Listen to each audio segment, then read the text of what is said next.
നമസ്കാരം. ഇപ്പോൾ ഡിസ്കസ് ചെയ്യാൻ പോകുന്നത് സി എ ഇൻ്ററിൻ്റെ കോർപ്പറേറ്റ് ആൻഡ് അതർ ലോസ് എന്ന് പറയുന്ന പേപ്പറിൻ്റെ ക്വിക്ക് റിവിഷൻ ക്ലാസ്സസ് ആണ്. അതിലിടയ്ക്ക് ചാർജ് നമ്മൾ ചെയ്തിരുന്നു. അതിൽ ഷെയർ ക്യാപിറ്റൽ ചോദിച്ചിട്ടുണ്ട്, അത് ഉടനെ തന്നെ ഉണ്ടാവും. പിന്നെ ഇന്ത്യയിൽ നിന്നും പുറത്തുള്ള കുറച്ച് കുട്ടികൾ ചോദിച്ചിട്ടുള്ള ബേസിക്സ് അത്ര തറവല്ലാത്ത രീതിയിൽ ചോദിച്ചിട്ടുള്ള എനിക്ക് തോന്നുന്നു ഒരു ഏരിയയാണ് ഈ ചാപ്റ്റർ. അതർ ലോസിലാണ് ഈ ചാപ്റ്റർ വരുന്നത്. അതർ ലോസിലെ വളരെ ഇമ്പോർട്ടൻ്റ് ആയിട്ടുള്ളൊരു ടോപ്പിക്കാണ്. നിങ്ങൾക്കറിയാം, അതർ ലോസിൽ നെഗോഷ്യബിൾ ഇൻസ്ട്രുമെൻറ്റ്സ് ആക്ട് ഉണ്ട്, ഇന്ത്യൻ കോൺട്രാക്ട് ആക്ട് ഉണ്ട്, പിന്നെ ഈ പറഞ്ഞ പോലെ ജനറൽ ക്ലോസസ് ആക്ട് ഉണ്ട്. അതിന് ശേഷമുള്ളൊരു ചാപ്റ്ററാണ് ഇൻ്റർപ്രിട്ടേഷൻ ഓഫ് സ്റ്റാറ്റ്യൂട്ട്സ്. ഈ ചാപ്റ്ററിനൊരു പ്രത്യേകത, ഈ ചാപ്റ്റർ മറ്റുള്ള ചാപ്റ്റർ പോലെയല്ല. കാരണം മറ്റുള്ള എല്ലാ ചാപ്റ്ററും ഒരു ആക്ടിനെ ബേസ് ചെയ്തിട്ടാണ്. ഇപ്പം കോൺട്രാക്റ്റ് ആണെന്നുണ്ടെങ്കിൽ Indian contract act 1872, negotiable instruments ആണെങ്കിൽ നെഗോഷ്യബിൾ ഇൻസ്ട്രുമെൻറ്റ്സ് ആക്ട് 1881, അതിൽ ജനറൽ ക്ലോസസ് ആക്ടിനും അതുപോലെ തന്നെ 1897 ആക്ട് ഉണ്ട്. അപ്പർ സൈഡ് ആണെങ്കിൽ കമ്പനീസ് ആക്ട് ഉണ്ട്. എന്നാൽ ഒരു പർട്ടിക്കുലർ ആക്ടിനെ ബേസ് ചെയ്തിട്ടല്ലാത്ത ഒരു ഒരു ഒരു ചാപ്റ്ററാണ് നിങ്ങൾക്ക് പഠിക്കാനുള്ളതാണ് സി എ ഇൻ്ററിൻ്റെ കോർപ്പറേറ്റ് ആൻഡ് അതർ ലോസിലുള്ള വളരെ ഇമ്പോർട്ടൻ്റ് ഒരു ചാപ്റ്ററാണ് ഇൻ്റർപ്രിട്ടേഷൻ ഓഫ് സ്റ്റാറ്റ്യൂട്ട്സ്. തൊട്ട് മുമ്പത്തെ സിലബസിൽ സി എ ഫൈനലിനായിരുന്നു അതുണ്ടായിരുന്നത് ഈ ചാപ്റ്റർ. ആ സി എ ഫൈനലിലുണ്ടായിരുന്ന ചാപ്റ്ററിനെ അവിടെ നിന്ന് മാറ്റി ഇപ്പോൾ സി എ ഇൻ്ററിലോട്ട് മാറ്റിയിരിക്കുകയാണ്. ഈ ചാപ്റ്റർ പഠിക്കുമ്പോൾ മോസ്റ്റ് ഓഫ് ദ കുട്ടികൾക്കുള്ളൊരു ബുദ്ധിമുട്ടെന്ന് വെച്ചാൽ ഇതിൻ്റെ ബേസിക്സ് ക്ലിയർ അല്ല, അല്ലെങ്കിൽ ഇതിൻ്റെ ഇതിൻ്റെ തീം തന്നെ പഠിക്കുമ്പോൾ തന്നെ പലരും മനസ്സിലാക്കിയല്ല പഠിക്കുന്നത് എന്നുള്ളതാണ് ഇതിൻ്റെ ഒരു ഇത്. അപ്പോൾ ഇതൊരു ക്വിക്ക് റിവിഷൻ ക്ലാസ്സാണ്. അതുകൊണ്ട് തന്നെ വളരെ എലോബറേറ്റ് ആയിട്ടൊരു വെർഷൻ അല്ല. ബട്ട് എങ്കിൽ പോലും ഇത് അറ്റൻഡ് ചെയ്ത് കഴിയുമ്പോൾ നിങ്ങൾക്ക് എക്സാം വളരെ സുഗമമായിട്ട് എന്ത് ചെയ്യാൻ പറ്റും, എഴുതാനും അതിൽ നിന്ന് വരുന്ന ക്വസ്റ്റ്യൻസ് നിങ്ങൾക്ക് എന്ത് ചെയ്യാൻ പറ്റും, നല്ല രീതിയിൽ അറ്റൻഡ് ചെയ്യാനും പറ്റും. അങ്ങനെയാണ് നമ്മൾ ചെയ്തുകൊണ്ടിരിക്കുന്നത്. അപ്പോൾ എൻ്റെ കയ്യിൽ സ്റ്റഡി മെറ്റീരിയലുണ്ട്. സോ ദാറ്റ് നിങ്ങൾക്ക് ആ സ്റ്റഡി മെറ്റീരിയൽ ഓറിയൻറ്റഡ് ആയിട്ടുള്ള തന്നെ നമുക്ക് പഠിച്ചു പോകാം. അപ്പോൾ കുറച്ച് എളുപ്പമായിരിക്കും അല്ലേ. അപ്പോൾ ഈ ചാപ്റ്ററിൽ ബേസിക്കലി നമ്മൾ അറിയേണ്ട കാര്യങ്ങൾ ചോദിച്ചെന്നുണ്ടെങ്കിൽ, ഈ interpretation of statutes, deeds and documents എന്ന് പറയുന്ന ചാപ്റ്ററിൻ്റെ ഉദ്ദേശം എന്ന് പറയുന്നത് ഇതൊരു ആക്ടിനെ ബേസ് ചെയ്തിട്ടുള്ള ചാപ്റ്റർ അല്ല, മറിച്ച് ഒരു ആക്ട്, ഒരു നിയമം, ഒരു നിയമാവലി, ഒരു സ്റ്റാറ്റ്യൂട്ട് എങ്ങനെ ഇൻ്റർപ്രിറ്റ് ചെയ്യണം, എങ്ങനെ മനസ്സിലാക്കണം എന്ന് പറയുന്ന ബേസിക്സ് പ്രിൻസിപ്പിൾസ് പറയുന്ന ഒരു സ്കൂൾ ഓഫ് തോട്ടിനെയാണ് നമ്മൾ ഇൻ്റർപ്രിട്ടേഷൻ ഓഫ് സ്റ്റാറ്റ്യൂട്ട്സ് എന്ന് പറയുന്നത്. ഞാൻ ഒന്നുകൂടി പറയാം, ഈ ചാപ്റ്റർ ഒരു ആക്ടിനെ ബേസ് ചെയ്തിട്ടുള്ളതല്ല, മറിച്ച് ഒരു നിയമം, ഒരു ലെജിസ്ലേഷൻ, ഒരു സ്റ്റാറ്റ്യൂട്ടിന് അല്ലെങ്കിൽ ഒരു പീസ് ഓഫ് ഡോക്യുമെൻറ്റിനെ, ലീഗൽ ഡോക്യുമെൻറ്റിനെ എങ്ങനെ ഇൻ്റർപ്രിറ്റ് ചെയ്യണം, എങ്ങനെ മനസ്സിലാക്കണം എന്ന് പറയുന്ന തത്വങ്ങൾ പറയുന്ന, പ്രിൻസിപ്പിൾസ് പറയുന്ന ഒരു സ്കൂൾ ഓഫ് തോട്ടിനെയാണ് നമ്മൾ ഇൻ്റർപ്രിട്ടേഷൻ ഓഫ് സ്റ്റാറ്റ്യൂട്ട്സ് എന്ന് പറയുന്നത്. അപ്പോൾ ഇതിൽ ബേസിക്കലി നമുക്ക് പഠിക്കാനുള്ളത് കുറേ ടേംസ് പഠിക്കാനുണ്ട്. പിന്നെ കുറച്ച് ഇൻ്റർപ്രിറ്റ് ചെയ്യുന്നത് എന്തിനാണ്, വൈ ഡു വി ഇൻ്റർപ്രിറ്റ് എന്നുള്ളത് പഠിക്കാനുണ്ട്. പിന്നെ പഠിക്കാനുള്ള ഏറ്റവും ഇമ്പോർട്ടൻ്റ് ഏരിയയാണ് റൂൾസ് ഓഫ് ഇൻ്റർപ്രിട്ടേഷൻ. അത് പ്രൈമറി റൂൾസും സെക്കൻഡറി റൂൾസും ഉണ്ട്. അവസാനമായിട്ട് പഠിക്കാനുള്ള എയ്ഡ്സ് ഓഫ് ഇൻ്റർപ്രിട്ടേഷനാണ്. അതിൽ ഇൻറ്റേർണൽ എയ്ഡ്സും ഉണ്ട്, എക്സ്റ്റേണൽ എയ്ഡ്സും ഉണ്ട്. അപ്പോൾ ഒന്നുകൂടി പറയാം എന്തൊക്കെയാണ് നമുക്ക് ഈ ചാപ്റ്ററിൽ പഠിക്കാനുള്ളത്. ബേസിക്കലി നമുക്ക് പഠിക്കാനുള്ളത് ഫ്യൂ ടേംസ് ഉണ്ട്. There are few terms to be studied. Second one is the importance. Why do we interpret a statute? അത് പഠിക്കാനുണ്ട്. മൂന്നാമത് പഠിക്കാനുള്ളത് പ്രൈമറി റൂൾസും സെക്കൻഡറി റൂൾസും അല്ലെങ്കിൽ റൂൾസ് ഓഫ് ഇൻ്റർപ്രിട്ടേഷൻ. അവസാനമായിട്ട് പഠിക്കാനുള്ളത് എയ്ഡ്സ് ഓഫ് ഇൻ്റർപ്രിട്ടേഷൻ. അത് ഇൻറ്റേർണലും എക്സ്റ്റേണലും ആയിട്ട് തിരിച്ചിട്ടുണ്ട്. അപ്പോൾ ഇത്രയും കാര്യങ്ങളാണ് ഈ ചാപ്റ്ററിൽ നമ്മൾ പഠിക്കേണ്ടത്. അത് ഇൻസ്റ്റിറ്റ്യൂട്ട് തന്നെ ഒരു ചാർട്ട് ഉണ്ടാക്കിയിട്ടുണ്ട്, ആദ്യത്തെ പേജ് തന്നെ. അത് നോക്കിക്കഴിഞ്ഞാൽ ഇതിൻ്റെ ഈ ചാപ്റ്ററിൻ്റെ ഓവർവ്യൂ മനസ്സിലാവും. ഇനി ഈ ഡെഫിനിഷൻസ് അല്ലെങ്കിൽ ടേംസിനെ കുറിച്ച് ഇൻട്രൊഡക്ഷനിലുള്ളത് സാറ് പറയാൻ ആഗ്രഹിക്കുന്നില്ല, കാരണം അതിനുള്ള സമയം അല്ലെങ്കിൽ അത് അത്രത്തോളം ഒരു ക്വിക്ക് റിവിഷനിൽ ആവശ്യമുള്ളതല്ല. എങ്കിലും എല്ലാ ടേംസും, സ്റ്റാറ്റ്യൂട്ട്, ഡോക്യുമെൻറ്റ്, ഇൻസ്ട്രുമെൻറ്റ്, ഡീഡ്, എല്ലാ ഡോക്യുമെൻറ്റ്സും അല്ലെങ്കിൽ ഈ പറഞ്ഞ പോലെ ഡോക്യുമെൻറ്റ്, ഡീഡ്, സ്റ്റാറ്റ്യൂട്ട്, ഇതുപോലെ തന്നെ എല്ലാ ടേംസിനെ കുറിച്ചും എന്ത് ചെയ്യണം, എല്ലാ കുട്ടികളും ഒന്ന് നോക്കിയിരിക്കുന്നത് നല്ലതാണ്. അപ്പോൾ അത് പറഞ്ഞു കഴിഞ്ഞു. അപ്പോൾ അതുകൊണ്ട് തന്നെ please refer to the definitions which is not that much interested in a quick revision class. So that is why you are suppose to refer that with examples, especially the term document etcetera. Okay, now ഡോക്യുമെൻറ്റിനെ കുറിച്ച് പറഞ്ഞു പോകുമ്പോൾ എല്ലാ കാര്യത്തിനും നമുക്ക് document എന്ന് പറയാം. ഒരു മാറ്റർ ആവാം, ഒരു റെക്കോർഡ് ആവാം, ഒരു സബ്സ്റ്റൻസ് ആവാം, ഒരു മീൻസ് ആവാം, ഇല്ലേ. ഈ നാലിനെയും അല്ലെങ്കിൽ ഒരു ഡോക്യുമെൻ്റ് എന്ന് പറയുന്ന ഒരു ലീഗലി വാലിഡ് ഉള്ള ഒരു പീസ് ഓഫ് ഡോക്യുമെൻറ്റ്, അല്ലെ. ഒരു മെമ്മറാണ്ടം ഒരു ഡോക്യുമെൻ്റാണ്, സർട്ടിഫിക്കറ്റ് ഇൻകോർപ്പറേഷൻ ഡോക്യുമെൻ്റാണ്, ഒരു ലീസ് ഡീഡ് ഡോക്യുമെൻ്റാണ്, സെയിൽ ഡീഡ് ഡോക്യുമെൻ്റാണ്, നമ്മളെ ഒരു ചെക്ക് അതൊരു ഡോക്യുമെൻ്റ്. നമ്മളെല്ലാ കാര്യങ്ങൾക്കും നമ്മൾ അറ്റൻഡൻസ് രജിസ്റ്റർ ഡോക്യുമെൻ്റാണ്. എല്ലാ ഡേ ടു ഡേ ബിസിനസ് ലൈഫിൽ each and every day we see some kind of documents. ഈ ഡോക്യുമെൻറ്റ്സിനെ എലിമെൻറ്റ്സിനെ പല രീതിയിൽ തിരിച്ചിട്ടുണ്ട്. ഒന്ന് പല എലിമെൻറ്റ്സ് ഉണ്ട് ഡോക്യുമെൻറ്റ്സിൽ. മാറ്റർ ആവാം, റെക്കോർഡ് ആവാം, സബ്സ്റ്റൻസ് ആവാം, മീൻസ് ആവാം. So just look into that is not that much important. പിന്നെ ഇൻസ്ട്രുമെൻ്റ് എന്താണ്, ഡീഡ് എന്താണെന്നുള്ളതിനെ കുറിച്ച് പറയാം. നമ്മളിവിടെ ഡിസ്കസ് ചെയ്യാൻ പോകും നമ്മൾ ആദ്യത്തെ പോയിന്റ് ഓഫ് ഡിസ്കഷൻ എന്ന് പറയുന്നത് ഇൻ്റർപ്രിട്ടേഷനാണ്. What do you mean by the term interpretation? എന്താണ് ഇൻ്റർപ്രിട്ടേഷൻ എന്ന് വെച്ചാൽ ഒരു ലെജിസ്ലേഷനെ അല്ലെങ്കിൽ ഒരു പീസ് ഓഫ് ലെജിസ്ലേഷനെ, ഒരു സെക്ഷനെ, ഒരു ക്ലോസിനെ, ഒരു റൂളിനെ ആ നിയമം ഉണ്ടാക്കിയിരിക്കുന്ന ആൾക്കാർ എന്താണോ ഉദ്ദേശിച്ചിരിക്കുന്നതെന്ന് മനസ്സിലാക്കുന്നതിനെയാണ് നമ്മൾ ഇൻ്റർപ്രിട്ടേഷൻ എന്ന് പറയുന്നത്. I repeat again, the real intention of interpretation is to know what is actually in the mind of the legislator. ആ നിയമം ഉണ്ടാക്കിയിരിക്കുന്ന ആൾ എന്താണോ അതുകൊണ്ട് ഉദ്ദേശിച്ചിരിക്കുന്നത് അത് മനസ്സിലാക്കിയെടുക്കലാണ് ഇൻ്റർപ്രിട്ടേഷൻ കൊണ്ട് ഉദ്ദേശിച്ചിരിക്കുന്നത്. ഒരു കവിത വായിക്കുന്നു, ഉദാഹരണം പറയാം, ഒരു പോയട്രി. ഒരു കവിത വായിക്കുമ്പോൾ നമ്മൾ എങ്ങനെയാണ് ഉൾക്കൊള്ളുന്നത്? നമ്മൾ പല ഭാവനകളിലുണ്ടെങ്കിലും അൾട്ടിമേറ്റ്ലി നമ്മൾ ഉദ്യമം എന്ന് ഉദ്ദേശിക്കുന്നത് കവിത വായിച്ച് മനസ്സിലാക്കുന്ന, അല്ലെങ്കിൽ ഒരു നോവൽ വായിച്ച് മനസ്സിലാക്കുന്ന ഒരാളുടെ ഉദ്യമം എന്ന് ഉദ്ദേശിക്കുന്നത് അത് എഴുതിയ ഓഥർ ഇല്ലേ, എഴുതിയ ആളിൻ്റെ, കവിയുടെ, എഴുതിയ നോവൽ എഴുതിയ എഴുത്തുകാരൻ്റെ മനസ്സിൽ അതിനെക്കുറിച്ച് എന്താണ്, ആ വരികളെക്കുറിച്ച് എന്താണോ ആ ഭാവം നമ്മൾ ഉൾക്കൊണ്ട് വായിക്കലാണ്, അല്ലെങ്കിൽ അത് മനസ്സിലാക്കലാണ് നമ്മൾ ഇൻ്റർപ്രിട്ടേഷൻ കൊണ്ട് ഉദ്ദേശിക്കുന്നത്. അതുപോലെ തന്നെ ഒരു പീസ് ഓഫ് ലെജിസ്ലേഷനിൽ, ഒരു പർട്ടിക്കുലർ ഡോക്യുമെൻറ്റിൽ, ഒരു പർട്ടിക്കുലർ സെക്ഷനിൽ എന്താണ് ലെജിസ്ലേച്ചർ അല്ലെങ്കിൽ എന്താണ് നിയമം ഉണ്ടാക്കിയിരിക്കുന്ന ആൾ ഇൻറ്റൻറ്റ് ചെയ്തിരിക്കുന്നു എന്ന് മനസ്സിലാക്കുന്നതിനെയാണ് നമ്മൾ ഇവിടെ ഇൻ്റർപ്രിട്ടേഷൻ കൊണ്ട് ഉദ്ദേശിക്കുന്നത്. ചില കുട്ടികൾക്കൊരു ഡൗട്ടുണ്ട് ഇതിൻ്റെ അകത്ത് ഇൻ്റർപ്രിട്ടേഷനും കൺസ്ട്രക്ഷനും തമ്മിലുള്ള വ്യത്യാസം എന്താണ്? രണ്ട് വാക്കുകൾ, ഇൻ്റർപ്രിട്ടേഷനും കൺസ്ട്രക്ഷനും പൊതുവെ രണ്ട് വാക്കുകൾ ഇൻ്റർചേഞ്ചബിളിയാണ് യൂസ് ചെയ്യുകയാണെന്നുണ്ടെങ്കിൽ, പൊതുവേ ഇൻ്റർപ്രിട്ടേഷൻ കൊണ്ട് ഉദ്ദേശിക്കുന്നത് ഒരു പാരഗ്രാഫിനെയോ ഒരു നിയമത്തിനെയോ മനസ്സിലാക്കലും അതിൽ നിന്നും എന്ത് കൺക്ലൂഷനാണോ നിങ്ങൾ, എന്ത് ടേക്ക് അവേ എന്ന് പറയും അല്ലേ, കൺക്ലൂഷൻ, അതിൽ നിന്നും അവസാനം നിങ്ങൾ എന്ത് കൺക്ലൂഡ് ചെയ്തു എന്ന് പറയുന്നതിനാണ് നമ്മൾ കൺസ്ട്രക്ഷൻ എന്ന് പറയുന്നത്. I repeat again, interpretation is a term usually denotes to the way how you interpret the substance of a law, but out of that substance what you finally understood, what is the conclusion of that, what is the takeaway of that, അതിനെയാണ് നമ്മൾ construct ചെയ്യുക. അതിൽ നിന്നും എന്ത് മനസ്സിലാക്കിയെടുത്തു എന്ന് പറയുന്നതിനെയാണ്, അവസാനമായിട്ട് എന്ത് മനസ്സിലാക്കിയെടുത്തു അതിൻ്റെ കൺക്ലൂഷൻ എന്താണെന്ന് മനസ്സിലാക്കുന്നതിനെയാണ് നമ്മൾ കൺസ്ട്രക്ഷൻ കൊണ്ട് ഉദ്ദേശിക്കുന്നത്. അപ്പോൾ കുട്ടികളെ, ഇതാണ് ഇൻ്റർപ്രിട്ടേഷനും മീനിങ്ങും. എന്തിന് ഇൻ്റർപ്രിറ്റ് ചെയ്യുന്നത് പറഞ്ഞു? ഈ നിയമം ഉണ്ടാക്കിയിരിക്കുന്ന ആൾ എന്താണോ അതുകൊണ്ട് ഇൻറ്റൻറ്റ് ചെയ്തിരിക്കുന്നത് അത് മനസ്സിലാക്കിയെടുക്കാനുള്ള ദൗത്യത്തിനെയാണ് നമ്മൾ ഇൻ്റർപ്രിട്ടേഷൻ എന്ന് പറയുന്നത്. Point number 1. What you mean by കൺസ്ട്രക്ഷനും ഇൻ്റർപ്രിട്ടേഷനും പൊതുവേ ഇൻ്റർചേഞ്ചബിൾ വാക്കാണെന്നുണ്ടെങ്കിലും കൺസ്ട്രക്ഷൻ കൊണ്ട് ഉദ്ദേശിക്കുന്നത് ഈ പറയുന്ന ഒരു പീസ് ഓഫ് ലെജിസ്ലേഷൻ ഇൻ്റർപ്രിറ്റ് ചെയ്തുകൊണ്ട് അതിൽ നിന്നും അവസാനം നിങ്ങൾ എന്ത് കൺക്ലൂഡ് ചെയ്തു, what you take from it എന്ന് പറയുന്നതിനെയാണ് നമ്മൾ കൺസ്ട്രക്ഷൻ കൊണ്ട് ഉദ്ദേശിക്കുന്നത്. അപ്പോൾ അവിടെ അത്രയും ബേസിക് ഡിസ്കഷൻ സാറ് പറഞ്ഞു കഴിഞ്ഞു. ഇനി നമുക്ക് നേരെ ഇതിൻ്റെ അകത്ത് എന്താണ്, നമുക്ക് ഇതിൻ്റെ അടുത്ത മെയിൻ എക്സാം പർപ്പസിനുള്ളത് പറയാം. Difference between interpretation construction already discuss ചെയ്തു സാറ്. ഇനി നമ്മൾ ഡിസ്കസ് ചെയ്യാൻ പോകുന്നതിൻ്റെ ബേസിക്സ് ആയിട്ടുള്ള ചില അടുത്ത ഏരിയാസിനെ കുറിച്ചാണ്. Why do we interpret or construct? അത് ഓൾറെഡി പറഞ്ഞു. In order to, I repeat again, why do we interpret or construct? In order to identify the real intention of the legislature. ആ നിയമം കൊണ്ട് എന്ത് ഉദ്ദേശിച്ചിരിക്കുന്നു എന്നുള്ളത് വളരെ വ്യക്തമായിട്ട് മനസ്സിലാക്കാൻ വേണ്ടി. എന്താണോ അല്ലേ? അപ്പോൾ ബിലു സാർ ഒരു ക്വസ്റ്റ്യൻ ഉണ്ടാക്കി തന്നു, ഒരു പ്രാക്ടിക്കൽ ക്വസ്റ്റ്യൻ. നിങ്ങളത് വായിക്കുമ്പോൾ നിങ്ങൾ എന്താണ് മനസ്സിലാക്കേണ്ടത്? വായിച്ചെടുക്കുമ്പോൾ മനസ്സിലാക്കേണ്ടത് എന്താണോ ഞാൻ, ക്വസ്റ്റ്യൻ ഉണ്ടാക്കിയ ആൾ, പേപ്പർ സെറ്റർ അല്ലേ, ഉണ്ടാക്കിയ ആളുടെ ഞാൻ എന്താണോ അതിൽ നിന്നും ഉദ്ദേശിക്കുന്നത് എന്ന് നിങ്ങൾ കണ്ടുപിടിക്കലാണ് യഥാർത്ഥ ഒരു ഇൻ്റർപ്രിറ്ററിൻ്റെ ഉദ്ദേശം. I repeat again, why do we interpret or construct?